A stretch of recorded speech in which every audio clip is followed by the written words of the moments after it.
मुनिम साहब, सबसे पहले तो जो सारी सिचुएशन है उस पर हम अफसोस कर सकते हैं, क्योंकि आप ही की पार्टी से ताल्लुक़ मुश्ताक अहमद साहब का, और उनकी हम वीडियोस भी देख रहे थे जिस तरह से वो फ़लस्तीन का जो मामला था उसको दुनिया में हाईलाइट भी कर रहे थे, और अब इस काफ़िले का वो सरबराही भी कर रहे थे जो पाकिस्तान की जानिब से इस फ्लोटेला पर सवार था।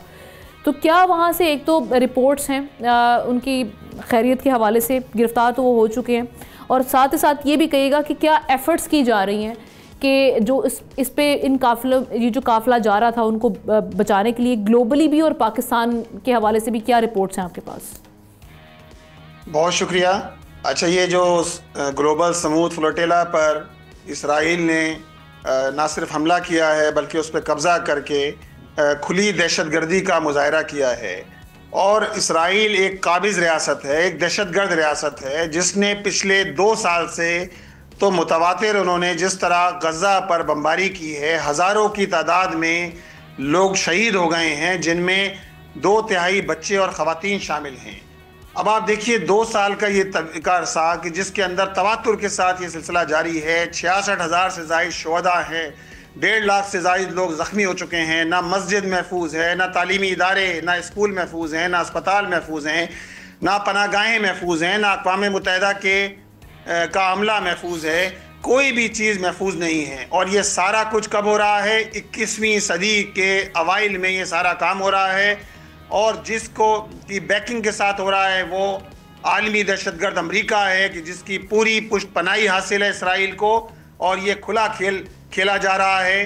ग्लोबल समूद फ्लोटेला क्या था? ग्लोबल समूद फ्लोटेला दरअसल ये तो एक पुरअमन लोग थे, ये निहत्ते लोग थे, ये ग़िज़ा लेकर जा रहे थे, ये फूड लेकर जा रहे थे, ये मेडिसिन लेकर जा रहे थे, ये पानी लेकर जा रहे थे, और ये पैगाम दे रहे थे पूरी दुनिया को कि हम गज़ा के उन नन्हे नन्हे मासूम बच्चों के साथ हैं कि जो भूख का शिकार हैं, जो जुल्म का शिकार हैं। ये तो एक अलामती फ्लोटेला था जिसको जारे रियासत, जारे इसराइल, काबिज़ इसराइल ने उसको भी नहीं छोड़ा, जिसके नतीजे में हम देखते हैं कि मौलियाती कारकुन जो ग्रेटा थनबर्ग हैं, जिन्होंने पहले भी जो है वो एक कॉन्वॉय लेकर गई थी, पहले भी गई थी, अभी भी उनको गिरफ्तार किया गया है। इसी तरह बरतानवी जर्नलिस्ट इसमें शामिल हैं, आर्टिस्ट शामिल हैं, सहाफ़ी शामिल हैं, खुद मुश्ताक अहमद खान साहब इसमें शामिल हैं, पाकिस्तान के वक्त के भी 5-6 अफराद इसमें मौजूद थे।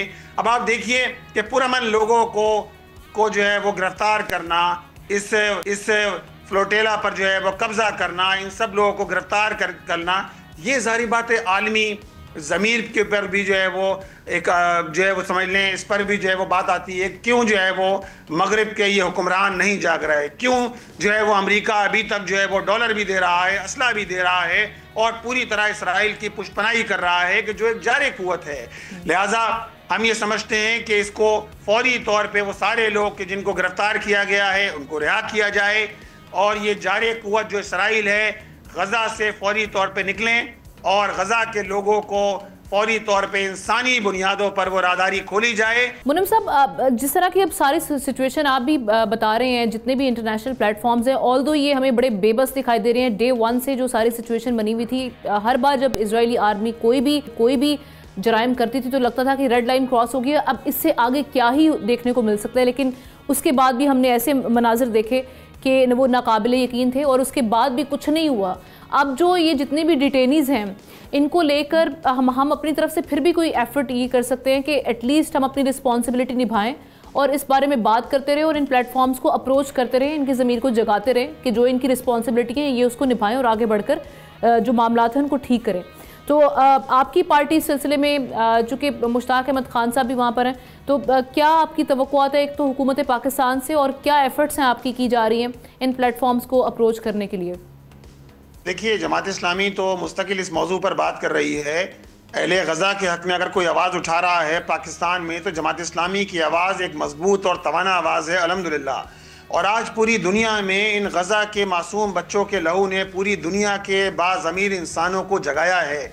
आपने खुद कहा कि इटली के अंदर, बेल्जियम में, स्टॉकहोम में, ब्रसेल्स में, जर्मनी में, इन सारे, फ्रांस में, यूनान में, तुर्किया में, इन सारे ममालिक के अंदर आप देखें किस तरह जो है वो बाज़मीर इंसान लाखों की तादाद में आज भी सड़कों पर निकले हुए हैं इस जुल्म के खिलाफ, इस जबर के खिलाफ कि जो इसराइल ने किया है پوری دنیا کے اندر لوگ باضمیر انسان جو ہے وہ بیدار ہو رہے ہیں، اور یہ بہت بڑی ایفرٹس ہے الحمدللہ۔ جماعت اسلامی نے آج بھی ہم نے شہر کراچی میں ایک بڑا احتجاجی مارچ رکھا ہے، خاص طور پہ گلوبل سمود فلوٹیلا پہ جس طرح قبضہ کیا گیا ہے، لوگوں کو یرغمال بنایا گیا ہے، لوگوں کو اریسٹ کیا گیا ہے، اس کے خلاف ہم نے رکھا ہے۔ اور ساتھ ساتھ انشاءاللہ تعالیٰ کل پورے پاکستان میں ملک گیر پیمانے پر جو ہے وہ انشاءاللہ تعالیٰ احتجاج ہوگا۔ کوئی لیٹرز آپ نے لکھے U N human rights commission کو؟ دیکھیں جی، سب جگہ اپروچ کیا جا رہا ہے۔ یو این ہمیں معلوم ہے کہ اقوام متحدہ کی حیثیت کیا رہ گئی ہے، ہمیں معلوم ہے کہ انٹرنیشنل کرمنل کورٹ کی حیثیت کیا ہے، ہمیں پتہ ہے کہ انٹرنیشنل کورٹ آف جسٹس کی حیثیت کیا ہے۔ پچھلے 2 سال سے انٹرنیشنل کورٹ آف جسٹس، اس میں جسٹس ہی نہیں ہے، باقی سب کچھ ہے۔ اسی طرح اقوام متحدہ جس کو امن کا پیامبر کہا جاتا تھا کہ اقوام کے درمیان اگر حالات خراب ہوں تو اقوام متحدہ اپنا رول ادا کرے گا، اقوام متحدہ اپنا رول ادا کرنے سے قاصر ہے۔ اسی طرح ہم دیکھ رہے ہیں کہ سینکڑوں کی تعداد میں صحافی شہید ہو گئے ہیں، لیکن بتایا جائے کہ پوری دنیا میں اس پر احتجاج بھی ہو رہا ہے، لیکن امریکہ کے کان پہ جو نہیں رینگ رہی۔ امریکہ آج بھی اس کے پشپنا بنا ہوا ہے۔ اب کیا کیا جا سکتا ہے؟ اسلامی ممالک کو کیا کردار نبھانا چاہیے؟ وقت آ چکا ہے کہ معاملات آلریڈی بہت خراب ہے، اور یہ جو جنگ ہے یہ ڈیفینیٹلی مڈل ایسٹ سے آگے بھی پھیلے گی، اور ہم دیکھ رہے ہیں کہ یہ آگ گھر تک پہنچے گی۔ دیکھیے، جو غلامی ہوتی ہے نا، اس کا کوئی جو ہے وہ نہیں ہوتا، غلاموں کی کوئی سی نہیں ہوتی۔ پوری دنیا کے اندر کا یہ اصول ہے، آپ غلامی اختیار کریں گے، آپ انہی کی زبان بولتے رہیں گے تو اس کا نتیجہ یہی ہوگا جو کچھ ہو رہا ہے۔ اور پچھلے 2 سال سے مسلم دنیا کے یہ حکمران تو صرف لپ سروسز کر رہے ہیں، زبانی جمع خرچ کے علاوہ انہوں نے کچھ کیا نہیں ہے، 2-3 ممالک کو چھوڑ کر، کہ جو کم از کم جو ہے وہ ثالثی کا کردار ادا کر رہے ہیں۔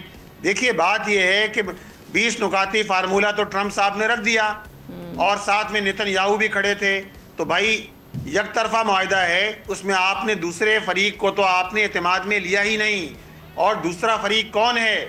دوسرے فریق کی اخلاقی حیثیت ہے، دوسرے فریق کی وہ حیثیت ہے کہ وہ الیکٹڈ لوگ تھے، ان کو یہ باقاعدہ ان کی قانونی حیثیت ہے، اور پوری دنیا کا قانون اس بات کی اجازت دیتا ہے کہ اپنی سرزمین کو غاصبوں سے آزاد کرانے کے لیے، اگر انہوں نے اسلحہ اٹھایا ہے تو اپنی سرزمین کو غاصبوں سے آزاد کرانے کے لیے اٹھایا ہے۔ حماس کی ایک قانونی حیثیت ہے، وہ کامیاب ہوئے تھے 2006 میں، انہوں نے حکومت نہیں کرنے دی ان کو۔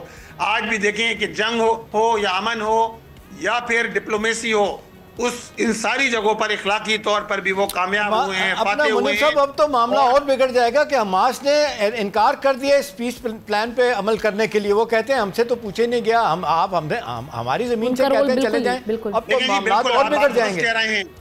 آپ درست کہہ رہے ہیں، یہ تو یک طرفہ وہ ہے نا کہ آپ نے 20 نکات آپ نے بیان کر دیے، اور آپ یہ کہہ رہے ہیں کہ حماس ہتھیار ڈال دے، حماس کو سیف ایگزٹ دیا جائے گا۔ آپ بتائیے کہ حماس کیوں ہتھیار ڈال دے؟ سبسکرائب کریں اور بیل دبائیں تاکہ کوئی خبر رہ نہ جائے۔